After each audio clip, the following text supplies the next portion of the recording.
साल 2008 यानी वो दौर जब लोगों ने कीपैड मोबाइल से स्मार्टफोन की ओर बढ़ना शुरू कर दिया था। इसी साल एक फिल्म रिलीज हुई थी, जन्नत। खरीद कर लाए हो? हाँ, बिल दिखाओ। क्यों खरीदी? क्योंकि तुम्हें पसंद थी। ओह, मुझे वो सामने वाली पूरी बिल्डिंग पसंद। खरीदोगे?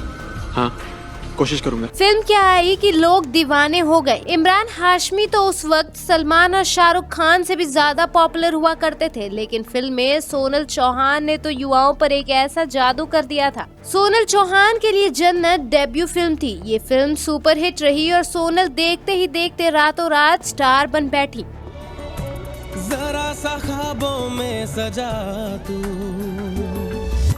लोगों के बीच सोनल का क्रेज ऐसा था कि उन्हें नेशनल क्रश कहा जाने लगा। लेकिन क्या जन्नत के बाद आपको उनकी कोई फिल्म याद है? दोस्तों, क्या आप जानते हैं कि एक गलत एग्रीमेंट ने सोनल चौहान का करियर पूरे तरह से बर्बाद कर दिया। आखिर क्या हुआ था सोनल चौहान के साथ? चलिए आपको ये पूरी कहानी बताते हैं। शायद सोनल के फैंस नहीं जानते होंगे कि 16 मई 1987 को दिल्ली में जन्मी सोनल चौहान एक राजपूत परिवार को बिलोंग करती थी। सोनल की पढ़ाई नोएडा के दिल्ली पब्लिक स्कूल से हुई और इसके बाद दिल्ली यूनिवर्सिटी के गार्गी कॉलेज और फिलोसफी विषय में ग्रेजुएशन किया। सोनल खूबसूरत थी तो कॉलेज में ही सब उनसे मॉडलिंग करने को कहते। सोनल का ध्यान भी मॉडलिंग की तरफ गया और कॉलेज टाइम में ही छोटे मोटे मॉडलिंग विज्ञापनों में काम करना शुरू कर दिया था। लेकिन सोनल का परंपरावादी राजपूत परिवार उनके मॉडलिंग करने के सख्त खिलाफ था। लेकिन साल 2005 में जब सोनल मिस वर्ल्ड टूरिज्म बनी तो परिवार की सोच बदल गई। ये खिताब जीतने वाली वो भारत की पहली महिला है। इस खिताब के बाद उनको बड़े बड़े असाइनमेंट मिलने लगे। उन्होंने इस दौरान हीरो होंडा, पॉन्ड्स, पेप्सी जैसे बड़े ब्रांड के साथ ऐड किए। सोनल देखते ही देखते उस वक्त की टॉप की मॉडल बन गई। अपने करियर को आगे बढ़ाने के लिए सोनल दिल्ली से मुंबई पहुंच गई। मॉडलिंग के दौरान से ही सोनल को फिल्मों के ऑफर आने लगे, लेकिन वो एक अच्छी स्क्रिप्ट की तलाश में थी। इसी बीच वो साल 2006 में हिमेश रेशमिया का सुपरहिट एल्बम आपका सुरूर आया, जिसके गाने समझो ना में सोनल पहली बार नजर आई थी।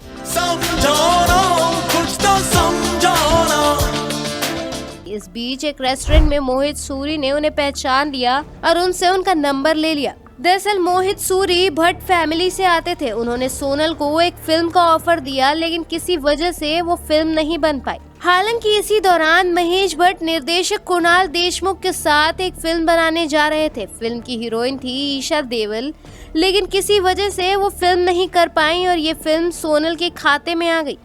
2008 में रिलीज हुई सुपरहिट फिल्म जन्नत, जिसमें सोनल के साथ लीड रोल में इमरान हाशमी। फिल्म ने बॉक्स ऑफिस पर कामयाबी के झंडे गाड़ दिए। फिल्म का म्यूजिक भी फिल्म की तरह सुपरहिट रहा।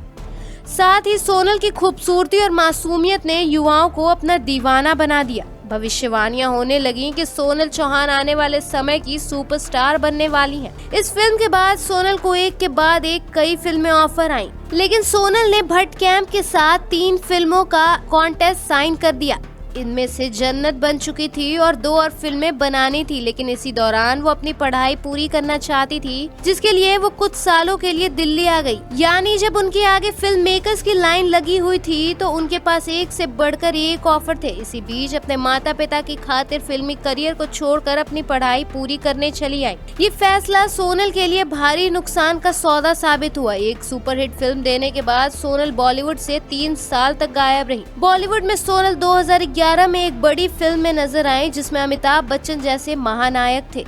ये फिल्म थी बुढ़ा होगा तेरा बाप, लेकिन ये फिल्म कुछ कमाल नहीं कर सकी। इसके बाद वो नील नितिन मुकेश के साथ 3G फिल्म में नजर आई, लेकिन ये फिल्म भारत की सबसे डिजास्टर फिल्मों में शामिल हो गई। यानी सुपरहिट फिल्म से डेब्यू करने वाली इस एक्ट्रेस ने 2013 तक सिर्फ 2 और हिंदी फिल्में की और वो भी फ्लॉप साबित हुई। सोनल का करियर करीब करीब खत्म हो गया था और इस दौरान वो साउथ सिनेमा में पहुंची, यानी वो बॉलीवुड से लगभग गायब हो गई। न तो उन्हें हिंदी फिल्मों की तरफ देखा गया और न ही बॉलीवुड में किसी को याद रही। हालांकि पिछले कुछ समय में सोनल ने एक बार फिर बॉलीवुड में कमबैक करने की कोशिश की। उन्होंने स्काई फायर में काम किया, लेकिन उसका कोई फायदा नहीं हुआ। ये फिल्म कब आई और कब गई किसी को पता भी नहीं चला। सोनल भारत की सबसे विवादित फिल्मों में से एक आदि पुरुष में भी नजर आई। उन्होंने रावण की पत्नी मंदोदरी का रोल किया था, लेकिन इस फिल्म से भी उनका कोई फायदा नहीं हुआ। सोनल ने बॉलीवुड में अपने करियर की नाकामी पर कहा कि उनके साथ इंडस्ट्री में बड़े स्तर पर पक्षपात किया गया। सोनल को कई फिल्मों में साइन कर लिया गया था, लेकिन पक्षपात के चलते उन्हें ऐन मौके पर रिप्लेस कर दिया गया,